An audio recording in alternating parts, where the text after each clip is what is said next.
사무엘상 1장 1절부터 8절까지 말씀을 교독하시겠습니다. 에브라임 산지 라마다임 소빔에 에브라임 사람 엘가나라 하는 사람이 있었으니 그는 요로함의 아들이요 엘리우의 손자요 도후의 증손이요 숲의 현손이더라.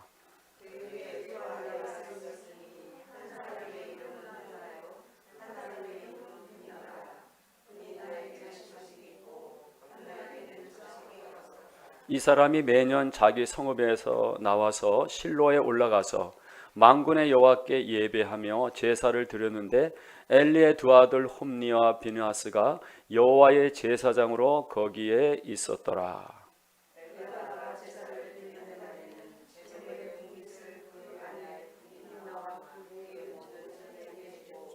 한나에게는 갑절을 주니 이는 그를 사랑함이라.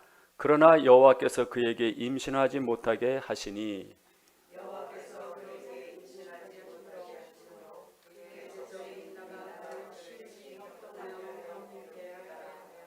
7절 8절 같이 읽습니다. 시작.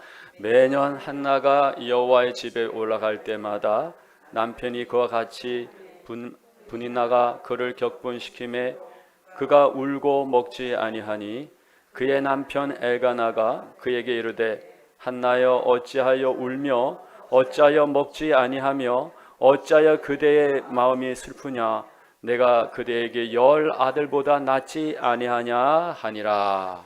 아멘. 예, 앉으시겠습니다. 자, 우리 주보에 성경을 배운 목적 같이 합독하십니다. 시작. 모든 성경은 하나님의 감동으로 된 것으로 교훈과 책망과 바르게 함과 의로 교육하기에 유익하니 이는 하나님의 사람으로 온전하게 하며 모든 선한 일을 행할 능력을 갖추게 하려 함이라. 아멘. 우리 한번 인사 한번 하겠습니다. 한 주도 수고하셨습니다. 예, 새로운 한 주도 승리하십시다. 예. 자, 오늘부터 이제 우리가 사무엘상을 공부를 하게 됐습니다. 이 사무엘상 하니까요, 사무엘이 썼지 않겠나 그렇게 오해를 하게 됩니다. 여기 보면 히브리어로 세페르 사무엘, 사무엘의 책이다 하는 거죠. 사무엘 이야기가 나오는 책이다 이렇게 보시면 되죠. 그래서 히브리어 성경에는 이 사무엘상어사가 아니고 두 책이 사무엘서로 함께 붙어 있습니다. 그러니까 너무 분량이 크니까 둘로 나눠졌는데요. 이게 이제 헬라어로 번역할 때 70인용에서 왕국기 1서, 바실레온 알파, 바실레온 베타 이렇게 제1, 2권 왕국에 대한 기록인데 이렇게 1권, 2권 이렇게 이름을 지었다가 다시 우리는 사무엘서 상하 이렇게 이 성경책의 이름을 이렇게 바뀐 거죠. 그리고 또 이 사무엘상은요 신정 통치에서 왕정 통치로 전환되는 그러한 전환의 책이다 이렇게 우리가 생각이 할 수가 있죠.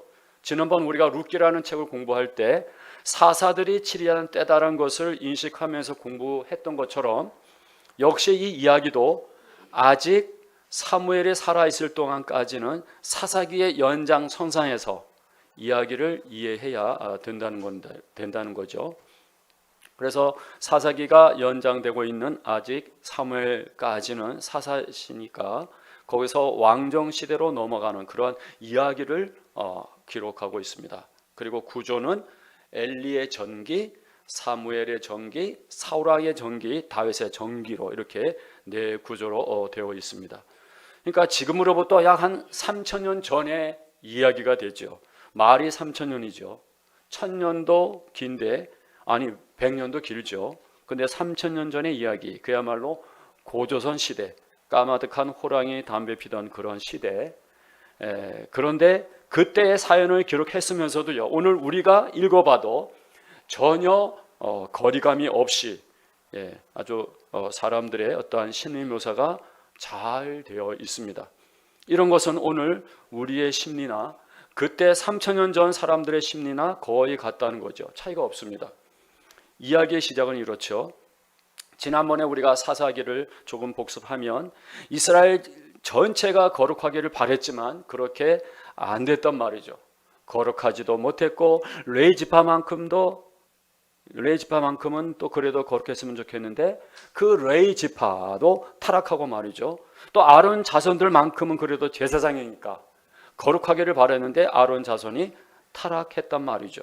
그래서 세운 곳이 사사인데 사사들이 또 타락하니까 이제 어쩔 수 없이 하나님께서 정말 그 뱃속에서부터 한번 제대로 길러보자 해가지고 어떤 여인과 대화를 해서 나실인 삼손을 얻어냈는데 나실인이 또 타락하니까 나실인까지 부패하고 타락하니까 하나님께서 그 상당 기간 어찌할 바를 몰라 하시는 거죠. 어떻게 할 것인가, 어떻게 해서 이 나라를 새롭게 해볼 것인가 방도를 찾을 수 없었는데, 그리고 또 다른 길이 없어서 또다시 한 번 더 나실인 하나를 만들어 보자 해서 오늘 이 사무엘 상서에서 들어가는 이야기입니다. 이 사사기의 연장성선에서 보지 않으면 이 사무엘 상서도 잘 보이지가 않는다는 거죠. 그래서 이 사무엘 상서 일반 보통 기성교에서는 설교를 하는 거 보면 뭐 다윗의 돌멩이 하나 던져서 골리앗 때려잡는 이야기 그런 데서 머물고 말죠. 그런데 이러한 이야기가 그런 차원이 아니라는 거죠. 자, 1장 이제 1절을 보시면 여기에 라마다임 소빔, 이거는 이제 라마라는 장소에서 한참 아래 동네 근방이 되어집니다. 그런데 여기에 이제 그 엘가나라는 사람이 어떤 사람인가를 얘기를 하는데, 그러니까 에브람 지파의 교육을 담당하는 레위 사람 제사장이 되는 겁니다. 그리고 여기 보면 이 말씀이 역대기 상해 27절 28절에 보면 이 엘가나가 좀 흔한 그러한 이름이었던 것 같아요. 그래서 고핫 계열의 제사장이 되는 거죠. 그러니까 이제 1장 1절에 보면은 사무엘 신분에 대한 얘기를 지금 하고 있는 거죠. 그리고 2절에 우리가 읽었던 내용을 보면 두 아내가 있었다. 그래서 남자들이 나도 두 아내를 두겠다 하면 절대로 안 됩니다. 이거는 첫 번째 부인이 아이를 못 낳아서 세컨드가 들어온 거죠. 성경에 있는 이야기는 항상 배경을 우리가 꼭 살펴봐야 합니다. 그래서 한나의 이름은 그러니까 한나요, 한 사람의 이름은 분이나라. 분이나에게는 자식이 없고 한나에게는 자식이 없었더라. 그러니까 참 어떻게 보면 정실후실 이런 거는 불행처럼 보일 수가 있죠. 근데 사실은 불행이 아니고 하나님의 어떤 뜻을 이루기 위한 불행 비슷하게 보이는 거죠.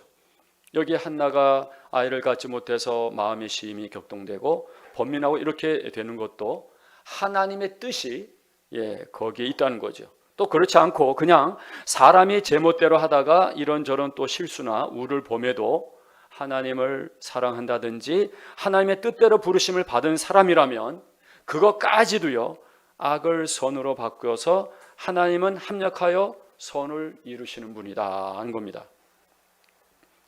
여러분, 요셉의 형님들이요 요셉을 팔아먹지 않았습니까? 이거는 1000번 만번 잘못한 겁니다. 불효막심한 것이고 의리도 윤리도 상식도 없는 그러한 못된 짓을 했지만요, 그러나 그 야곱의 자손들이 하나님의 부르심을 받은 사람들이고 또 요셉이 그런 가운데서 순전함과 정직함을 굽히지 않고 하니까 나중에 보세요, 모든 것이 합력하여 선을 이루는 것이죠.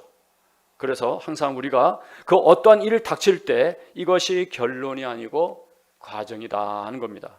자, 한번 따라해 보실게요. 결론이 아니고 과정이다. 그래서 아기를 못 낳는 것이 결론이 아니고 과정이라는 거죠. 그래서 어려운 일 당한다고 너무나 쉽게요 우리가 낙심할 일이 아니다 하는 것입니다. 자, 이제 3절에 보면 이 사람이 매년 자기 성읍에서 나와서 실로에 올라가서 매년 3차례 그 실로의 여호와의 법궤에 있는 곳에 와서 제물을 드렸다는 거죠. 그러니까 이제 3차례 중앙성소에서 하나님 앞에 보여야 하는 그런 절기가 6월절이요, 또 맥주절이요, 초막절인 것을 우리가 배웠습니다. 그러니까 여기서 보면 이 엘가나가 얼마나 경건한가 이거를 지금 보여주고 있는 거죠. 그리고 또 엘리의 두 아들 홈니와 비느하스가 여호와의 제사장으로 거기 있었더라.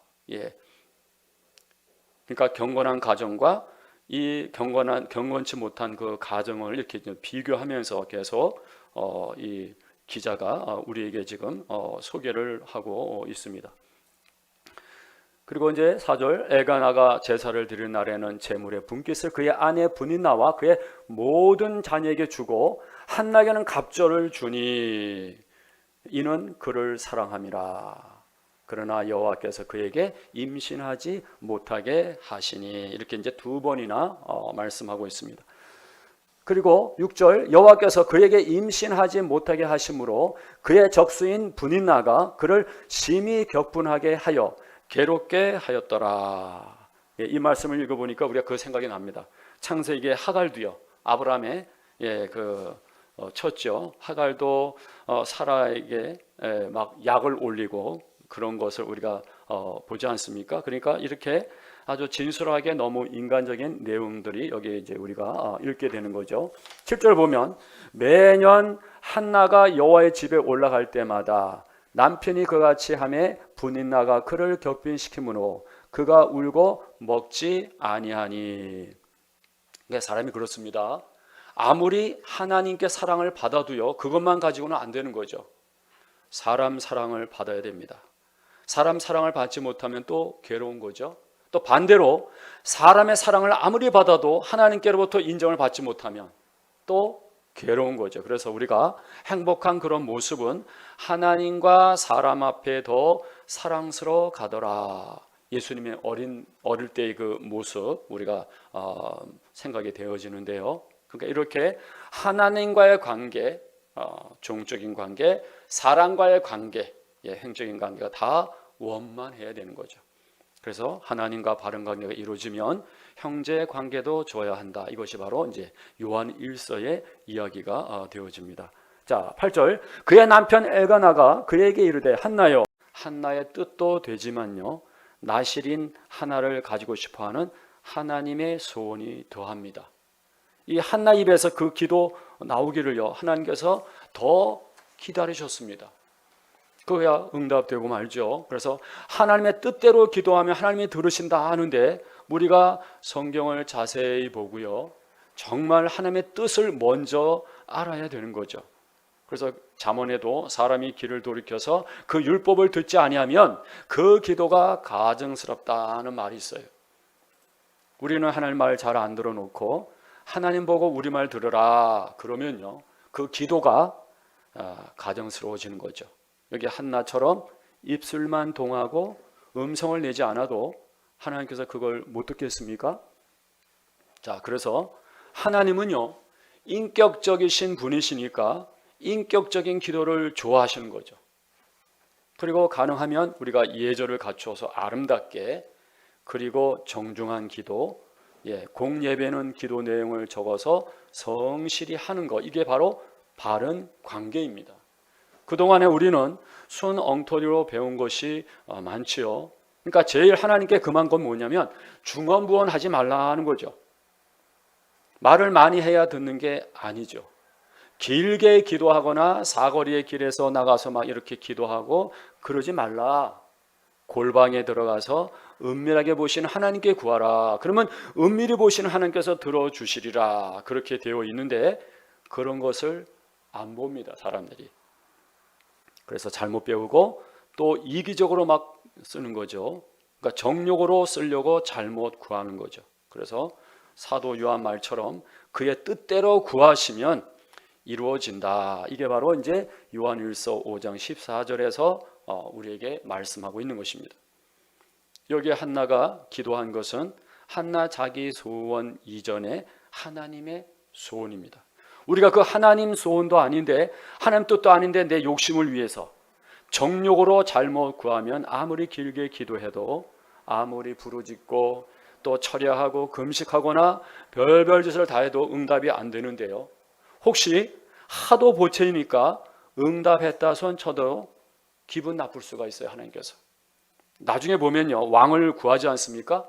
이거는 하나님 뜻이 아니거든요. 그런데 워낙 보채니까 하나님께서 들어주시고도 기분이 나쁘신 거죠. 그래서 저와 여러분들이 우리가 기도할 때 하나님이 인격적이라는 사실을 항상 잊지 말으셔야 합니다. 어떤 가운데서도 하나님을 막 설득하려는 그러한 기도는 절대로 해서는 안 된다는 거죠. 그래서 여기 한나는 그런 자기를 이해하지 못하고 그렇게 참 속상한 것도 모르고 술 취한 여자로 그렇게 취급하는 여기 이 목사님에 대해서 섭섭하다든지 그런 소리는 하지 않고요. 17절 엘리가 대답하여 이르되 평안히 가라. 이스라엘의 하나님이 내가 기도하여 구한 것을 허락하시기를 원하노라. 참 여기 제가 볼 때도요, 이 엘리가 신실한 반듯한 하나님의 종이 아닌 거죠. 그렇지만 그의 빌어주는 축복, 평안을 빌어줄 때 이르되 당신의 여종이 당신께 은혜 입기를 원하나이다 하고 가서 먹고 얼굴에 다시는 근심빛이 없더라.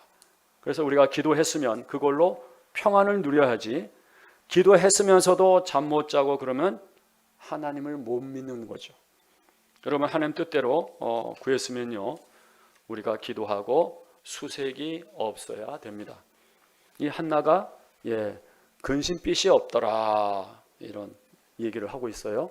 자, 19절 보면 그들이 아침에 일찍 일어나 여호와 앞에 경배하고 돌아가 라마의 자기 집에 이르니라. 엘가나가 그의 아내 한나와 동침하매 여호와께서 그를 생각하신지라. 한나가 인심하고 때가 이름에 아들을 낳아 사무엘이라 이름하였으니 이는 내가 여호와께 그를 구하였다 함이더라. 그러니까 하나님께 구했더니 하나님이 내 기도를 들으시고 하나님이 들어주셨다. 하나님이 내 기도를 들어주셨다 해서 그 사무엘 하는 말이 하나님이 들어주셨다. 그런 말이 이제 사무엘이 되는 겁니다. 자, 21절 그 사람 엘가나와 그의 온 집이 여호와께 매년제와 서원제를 드리러 올라갈 때에 그러니까 빠지지 않고요. 매년 하나님 제사로 올라갔다라는 그런 이야기가 되는 거죠. 22절 오직 한나는 올라가지 아니하고 그의 남편에게 이르되 아이를 젖대거든 내가 그를 데리고 가서 여호와 앞에 뵙게 하고 거기에 영원히 있게 하리다 하니. 여기 이제 젖댄다는 이 말이 요즘 이제 일반적인 말 말고요. 옛날에 젖대는 거 보통 한 몇 살 때 하는 거죠? 우리 한국 같은 경우는 1살인가요? 근데 여기 보면 히브리에서는요 43살에 젖을 뗍니다. 그러니까 우리나라로 하면 4살이죠. 이렇게 할 때에 제일 건강하다는 겁니다. 그래서 23절에 그의 남편 엘가나가 그에게 이르되 그대의 소원에 좋을 대로 하여 그를 젖되기까지 기다리라. 오직 여호와께서 그의 말씀대로 이루기를 원하노라 하니라. 이에 그 여자가 그의 아들을 양육하며 그가 젖되기까지 기다리다가 젖을 뗀 후에 그를 데리고 올라가세 수소 3마리와 밀가루 1에바와 포도주 1가죽부대를 가지고 실로 여호와의 집에 나아갔는데 아이가 어리더라. 아직 어린데 이제 4살짜리를 데리고 하나님께 바친다고 이제 가는 겁니다. 여러분, 이걸 보니까 아브라함이 이삭의 그 젖을 뗄 때 뭐였어요? 대연을 베풀었다 그랬습니다. 대연. 그러니까 젖을 떼는 날에 의미가 있다라는 말이에요. 자, 25절 그들이 수소를 잡고 아이를 데리고 엘리에게 가서 한나가 이르되 내 주여 당신의 사심으로 맹세나이다. 나는 여기서 내 주 당신 곁에 서서 여호와께 기도하던 여자라. 이 아이를 위하여 내가 기도하였더니 내가 구하여 기도한 바를 여호와께서 내게 허락하신지라. 그러므로 나도 그를 여호와께 드리되 그의 평생을 여호와께 드리나이다 하고 그가 거기서 여호와께 경배하니라. 그래서 우리가 다른 거는 다 몰라도 이제 이 아이를 낳아서 정말 한나만 아니라 모든 믿음의 가정에서 아이를 낳아서 한나처럼 길러서 하나님께서 쓰실 만한 그런 그릇들로 그렇게 하나님께 드려야 교회에 미래가 있고요. 또 민족과 나라의 미래가 있다는 사실이죠. 자, 그리고 이제 또 이제 2장으로 가 보시면 2장 이제 1절부터 1절부터 이제 10절까지는요. 이제 보면 이제 그 한나의 이제 기도, 한나의 찬양이 나오는 거죠. 그러니까 사무엘의 가정을 비춰주다가 다음에는 다시 엘리와 그 아들들의 삶의 모습을 교대로 이렇게 비춰주는데 매우 대조적인 그런 이야기가 이렇게 비춰지는 거죠. 그 한나의 가정은 참 한나가 아이를 가지지 못해서 서글퍼 있다가 사무엘을 낳고 나서 이제 이렇게 이제 하나님 앞에 찬양에 가까운 그러한 시를 이제 하게 되는 건데, 자 2장 1절 한나가 기도하여 이르되 내 마음이 여호와로 말미암아 즐거워하며 내 뿔이 여호와로 말미암아 높아졌으며 내 입이 내 원수들을 향하여 크게 열렸으니 이는 내가 주의 구원으로 말미암아 기뻐함이니이다. 여호와 같이 거룩하신 이가 없으시니 이는 주밖에 다른 이가 없고 우리 하나님 같은 반석도 없으심이니이다. 심히 교만한 말을 다시 하지 말 것이며 오만한 말을 너희 입에서 내지 말지어다. 여호와는 지식의 하나님이시라 행동을 달아 보시느니라. 그러니까 여기에 보면 하나님께서는 지식의 하나님이시다. 그러니까 지식의 창조자이신 하나님이시라는 뜻이죠. 그러니까 그는 모든 처사에 있어서 하나하나 저울에 달아보듯이 올바로 진행하신다. 4절 용사의 활은 꺾이고 넘어진 자는 힘으로 띠를 띠도다. 풍족하던 자들은 양식을 위하여 품을 팔고 줄이던 자들은 다시 줄이지 아니하도다. 전에 임신하지 못하던 자는 7을 낳았고 많은 자녀를 둔 자는 쇠약하도다. 자, 여기 보면 특별한 해석이 할 필요가 없어요. 읽으면 그대로 이제 이해가 되시는 말씀인데, 자 2장 6절부터 자 10절까지 우리 함께 한번 읽어 보시겠습니다. 시작. 여호와는 죽이기도 하시고 살리기도 하시며 스월에 내려가게도 하시고 거기에서 올리기도 하시는도다. 여호와는 가난하게도 하시고 부하게도 하시며 낮추기도 하시고 높이기도 하시는도다. 가난한 자를 진토에서 일으키시며 빈궁한 자를 거름더미에서 올리사 귀족들과 함께 앉게 하시며 영광의 자리를 차지하게 하시는도다. 땅의 기둥들은 여호와의 것이라 여호와께서 세계를 그것들 위에 세우셨도다. 그가 그의 거룩한 자들의 발을 지키실 것이요 악인들을 흑암 중에서 잠잠하게 하시리니 힘으로는 이길 사람이 없음이로다. 여호와를 대적하는 자는 산산이 깨어질 것이라 하늘에서 우레로 그들을 치시리로다. 여호와께서 땅끝까지 심판을 내리시고 자기 왕에게 힘을 주시며 자기의 기름 부음을 받은 자의 뿔을 높이시리로다 하니라. 예. 그리고 이제 11절에 보면 엘가나는 라마의 자기 집으로 돌아가고 그 아이는 제사장 엘리 앞에서 여호와를 섬기니라. 예, 그러니까 한 4살, 5살 그런 정도의 그 사무엘을 거기 맡겨 놓은 것입니다. 참 제가 그 예수님 믿기 전에요.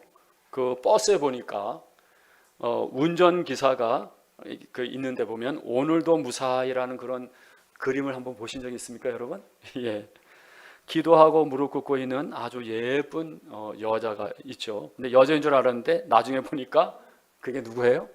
사무엘이었어요. 사무엘. 예. 자, 그래서 이제 두 가정을 교차하면서 이제 비교하면서 우리에게 적절한 교훈해 주는 말씀을 이제 우리가 보게 되는 건데요. 자, 12절 보세요.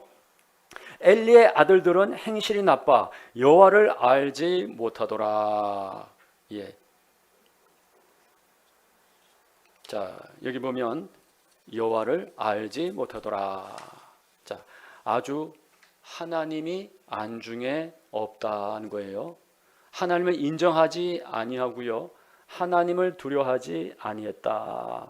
예. 아주 상당히 함축된 이야기가 됩니다. 그러니까 보통 일반 사람도 아니고요. 제사장이 되어가지고 하나님께 대한 어떤 두려움도 없이 공경하는 마음도 없이 여호와를 알지 아니하더라. 그런 사람이라고 솔직하게 지금 이 얘기를 하고 있어요. 그러니까 제사장 아들이니까 당연히 하나님을 잘 공경했다 이런 식으로 쓰지 않고 3,000년 전의 얘기인데 지금 우리가 읽으면서도 심리 묘사 이런 것이 인간 타락한 본성 속에 있는 그 타락한 감정 이런 것들이 매우 진실하게 전혀 거리감이 없이 읽어진다는 거죠. 그래서 성경은 언제나 팩트, 사실을 가지고 썼다는 겁니다. 여호와를 알지 못하더라. 우리가 여호와를 알기 위해서는 어떻게 해야 됩니까? 성경을 봐야 되겠죠. 그러니까 이 말은 성경을 보지 않았다 그 말과도 우리가 똑같이 우리가 맥을 같이 하고 있는 거죠. 자, 엘리의 아들들 얘기인데 이제 그 제사장들 한번 보세요. 13절 그 제사장들이 백성에게 행하는 관습은 이러하니 곧 어떤 사람이 제사를 드리고 그 고기를 삶을 때에 제사장의 사환이 손에 3살 갈고리를 가지고 와서 이 습관은요 하루 이틀 아니고 어려서부터 길러진 습관이라고 하는 거죠. 그래서 이 어려서부터 잘못된 것은 아이의 책임도 있지만 부모님의 책임도 있다는 거죠.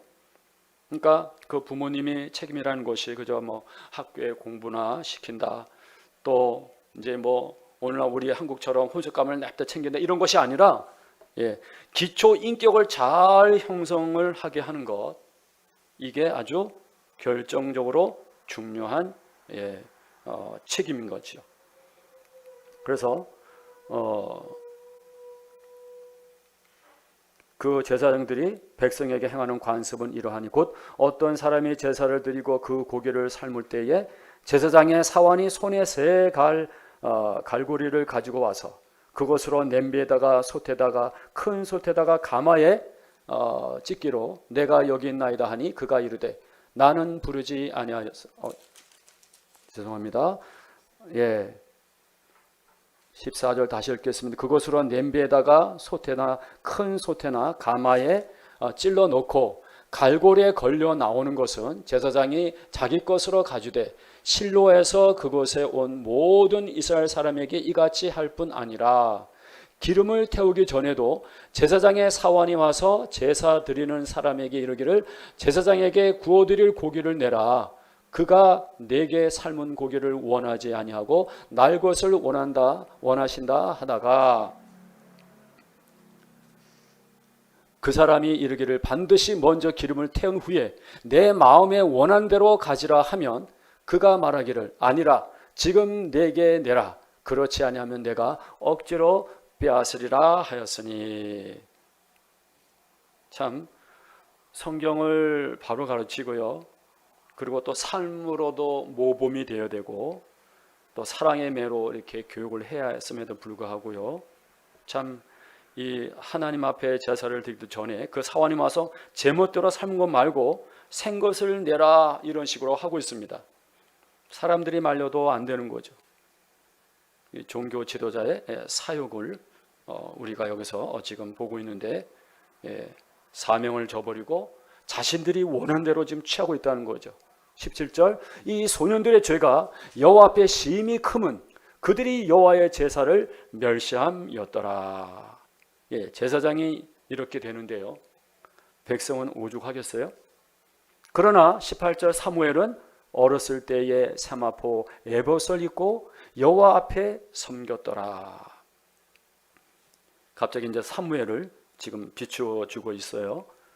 19절 그의 어머니가 매년 드리는 제사를 드리러 그의 남편과 함께 올라갈 때마다 작은 겉옷을 지어다가 그에게 주었더니 엘리가 엘가나와 그의 아내에게 축복하여 이르되 여호와께서 이 여인으로 말미암아 내게 다른 후사를 주사 이가 여호와께 간과히 얻어 바친 아들을 대신하게 하기를 원하노라 하였더니 그들이 자기 집으로 돌아가매 여호와께서 한나를 돌보시사 그로 하여금 임신하여 3 아들과 2 딸을 낳게 하셨고 아이 사무엘은 여호와 앞에서 자라니라.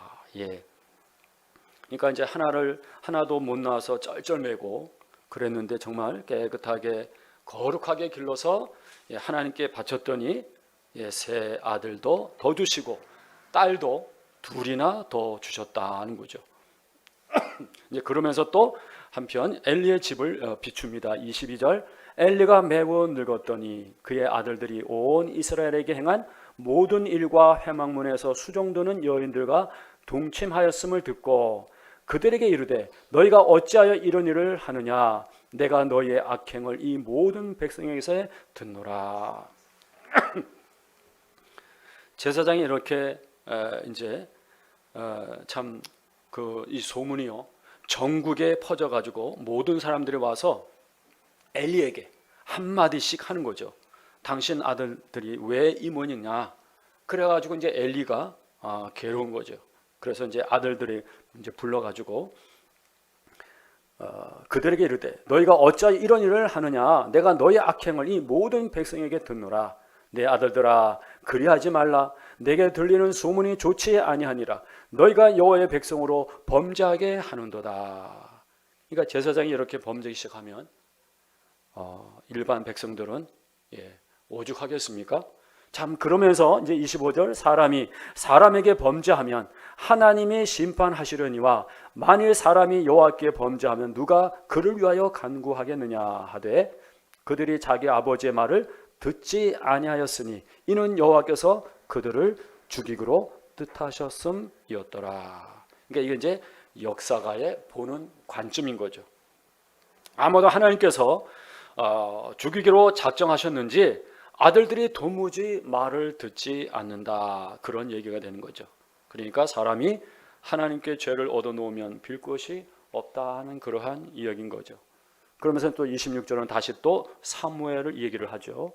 아이 사무엘이 점점 자라매 여호와와 사람들에게 은총을 더욱 받더라. 계속 이쪽 한번 저쪽 한번 이제 보여주면서 우리로 하여금요 분별하고 비교할 수 있도록 이렇게 안내를 하고 있어요.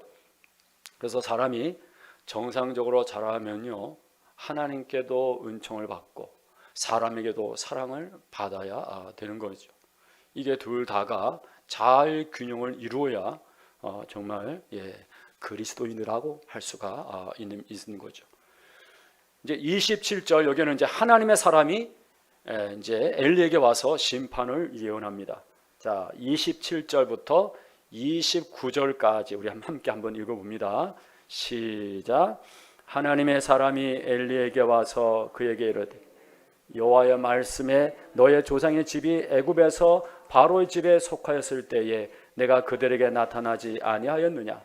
이스라엘 모든 지파 중에서 내가 그를 택하여 내 제사장으로 삼아 그가 내 제단에 올라 분향하며 내 앞에서 에봇을 입게 하지 아니하였느냐. 이스라엘 자손이 드리는 모든 화제를 내가 내 조상의 집에 주지 아니하였느냐. 너희는 어찌하여 내가 내 초소에서 명령한 내 제물과 예물을 밟으며 내 아들들을 나보다 더 중히 여겨 내 백성 이스라엘이 드리는 가장 좋은 것으로 너희들을 살찌게 하겠느냐. 참 이렇게 보면 아들들을 하나님보다 더 중히 여겨 가지고 잘못하는 것을 보고 그것을 초달하지 않고 가만히 내버려 두었다는 겁니다. 내버려 둔 것을 지금 하나님께서 어떻게 보십니까? 내 아들들을 나보다 더 중히 여겨서 그렇게 했다. 이스라엘이 드리는 가장 좋은 것으로 하나님 드리기보다는 그 아들들이 막 빼앗아서 막 먹어버리고 그렇게 했는데도 엘리가요 가만히 놔두었다는 거죠. 이게 습관입니다. 어려서부터 몸에 배어 있습니다. 그 못된 짓 하는 것이 책임이 누구에게 있느냐 하면 부모에게 있다는 겁니다. 그래서 하나님이냐 물질이냐의 이러한 선택의 갈림길에 저와 여러분이 어느 편을 선택해야 할지 우리가 늘 세심하게 우리를 뒤돌아 봐야 하는 거죠. 그래서 우리가 이 참 부모된 책임이라는 것이 우리 부모들이 자녀들에게 생각할 때 나는 너희의 임시 아버지다. 임시. 일생도 아니고 한 반평생 정도만 너의 아버지, 어머니 역할을 하는데 참 아버지, 영원하신 아버지 하나님을 만나게 해주는 데까지만 내가 부모 역할을 다 해주겠다. 그러한 기본 자세가 있어야 하는 겁니다. 진짜 우리의 영원한 아버지 하나님이고 우리 육신의 아버지라는 것은 임시 아버지가 되는 거죠.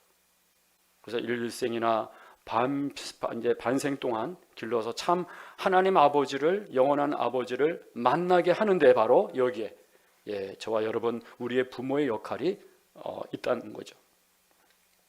그래서 히브리인들이 이제 만 12살 되면 성년식을 합니다. 성년식을 할 때 그때 이제 아이들에게 그러는 거죠. 너의 영원한 아버지가 계신다 이렇게 하고 그 미시나의 아들, 율법의 아들, 하나님의 아들로 등록을 하고 예식을 갖추는 거죠. 그래서 참 오래전에 제가 예루살렘에 갔을 때 그 통곡의 벽 그 안 구석을 보면요, 이제 동굴이 있는데요. 거기에서 히브리 소년들이 와서 성년식을 하는 것을 볼 수가 있었습니다. 그래서 이 아들들을 잘 길러서 하나님 앞에 경건히 사는 자세를 가르치는 것, 이것이 부모님의 가장 중요한 의무요, 책임이라는 거죠. 근데 요사이는 보면 이러한 성년식을 할 때 막 그냥 친척들이 또 식구들이 와서 막 그냥 격려금을 또 준다고 그래요. 그래서 그런 걸 통해서 또 아이가 이제 성년이 되면서 맨땅에 헤딩을 하는 게 아니라 어느 정도 자금을 이제 저축하게 하는 그러한 것을 우리가 또 보게 되는 거죠. 자, 30절 한번 보시면, 그러므로 이스라엘 하나님 나 여호와가 말하노라. 내가 전에 내 집과 내 조상의 집이 내 앞에 영원히 행하리라 하였으나 이제 나 여호와가 말하노니 결단코 그렇게 하지 아니하리라. 나를 존중히 여기는 자를 내가 존중히 여기고 나를 멸시하는 자를 내가 경멸하리라. 그러니까 전에 이 레위 지파 아론의 자손에게 그냥 일반적으로 약속한 것이 있지만 하나님께서 하도 너 잘못하니까 전에 내가 이렇게 해주려고 했지만 하나님께서 바꿀 수가 있다는 거죠. 그러니까 하나님은 한번 이렇게 말씀하시면 안 바꿀 것이다. 그렇게 안 바꾸는 것도 있죠. 그러나 사람들이 하는 것을 봐가면서 얼마든지 바꿀 수 있는 조건도 있다는 겁니다. 되게 이런 것은 또 사람들이 잘 안 보는 거죠.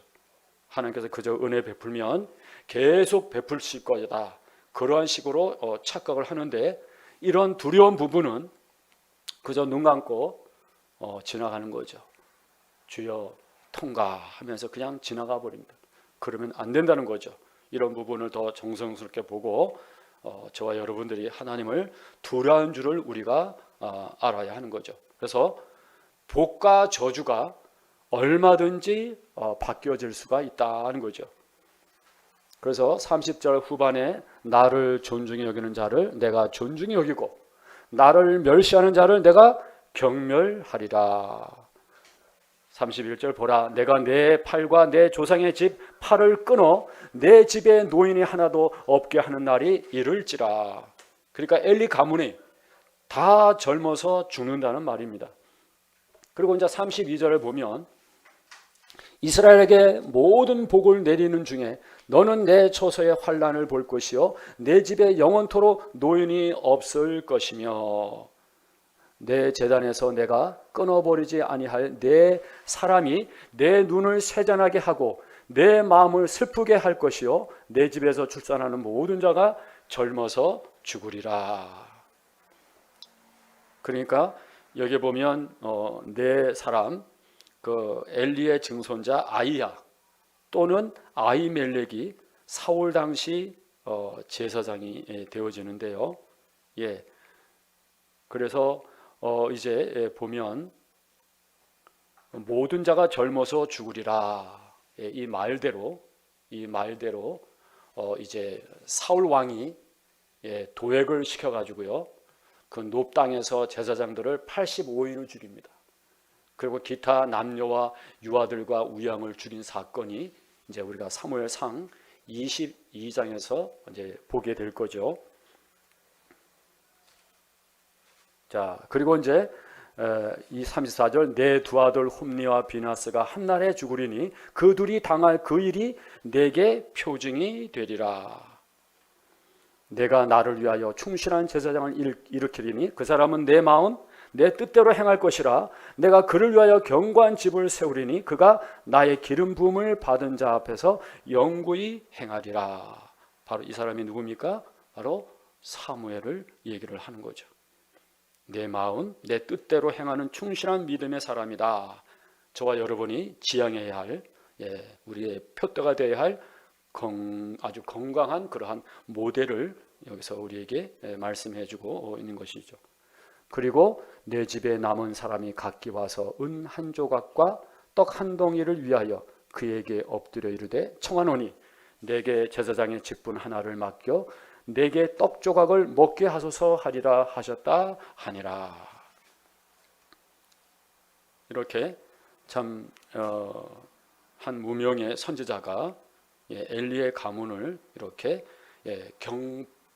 경제적인 그런 궁핍을 예언하는 걸로 저주하는 걸로 이 2장은 마무리를 하고 있는 것입니다. 그래서 이 엘리가 참 잘못 가르치고 잘못 살았기에 이렇게 심판을 받게 되었다라는 이 결론적인 그런 말씀을 우리가 읽고 있습니다. 특별히 한 주간 저와 여러분이 하나님을 바르게 알고 또 하나님의 뜻대로 행하면서 충실한 하나님의 사람으로 살아가시기를 주의 이름으로 축원합니다. 기도하겠습니다. 자비로우신 하나님, 은혜를 감사합니다. 오늘 경건한 사무엘과 또 패역한 집안의 홈니와 비느하스를 살펴보면서 참 두 성직자가 진지하게 하나님을 알지 못하는 데서부터 문제가 시작이 되었음을 우리가 살펴보게 되어집니다. 참 오늘날 살아가는 저 우리 모든 여러분들이 하나님을 알려고 하지 않는 그런 죄를 범하지 않도록 붙들어 주시기를 바랍니다. 그래서 평생에 성경을 읽고 배우는 실천하는 성실한 그러한 신앙인으로 하나님의 뜻대로 살아가는 충성된 하나님의 사람으로 살아갈 수 있도록 하나님께서 선하신 오른손으로 저희들을 붙들어 주시옵소서. 감사합니다. 예수님의 이름으로 기도하옵나이다. 아멘.